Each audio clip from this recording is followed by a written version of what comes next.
लोकशाहीचा बुलंद आवाज, रिपब्लिकन वार्ता महाराष्ट्र। फुलंब्री नगरपंचायत येथे मुख्याधिकारीपदी ज्ञानेश्वर ठोंबरे रुजू। पूर्वीचे कर्तव्य बजावून गेलेले मुख्याधिकारी ऋषिकेश भालेराव यांनी शहरात ऐतिहासिक कार्य केले। फुलंब्री नगरपंचायत येथून बदली होऊन गेलेले ऋषिकेश भालेराव यांचे जास्त वेळ प्रशासक म्हणून गेले। प्रशासक काळामध्ये ऋषिकेश भालेराव यांनी शहरातील नागरिकांना विश्वासात घेऊन नगरपंचायत हद्दीतील अनेक विकास कामे केली। ऋषिकेश भालेराव यांच्या कार्यकाळात नगरपंचायत परिसरात छत्रपती शिवाजी महाराज आणि महात्मा ज्योतिबा फुले यांच्या पुतळ्याचे अनावरण करण्यात आले।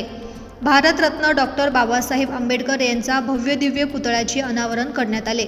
शहरातील विद्यार्थ्यांच्या अभ्यासासाठी वातानुकूलित सार्वजनिक वाचनालय उभारण्यात आले। अग्निशमन दलाच्या इमारतीचे भूमिपूजन करून उल्लेखनीय कामगिरी केली। घनकचरा व्यवस्थापन करत शासकीय जमीन खरेदी करून प्रकल्प उभारण्यात आले। भाजीपाला व्यावसायिकांना स्वतंत्र मार्केट करून देण्यात आले। तसेच शहरातील नागरिकांना अनेक नागरी सुविधा आणि मूलभूत सुविधा पुरवण्याचे काम मुख्याधिकारी ऋषिकेश भालेराव यांच्या कार्यकाळात पूर्ण झाले। ऋषिकेश भालेराव यांचे सर्व कार्य ऐतिहासिक असून भालेराव सदैव शहरवासियांच्या स्मरणात राहतील।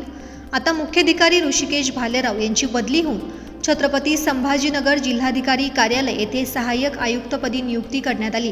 तर भालेराव यांच्या जागी राहुरी येथून बदली होऊन आलेले मुख्याधिकारी ज्ञानेश्वर ठोंबरे यांची नियुक्ती करण्यात आली असून त्यांनी नुकताच पदभार स्वीकारला आहे। ठोंबरे यांच्याकडून शहरवासियांना चांगल्या विकास कामांची अपेक्षा आहे।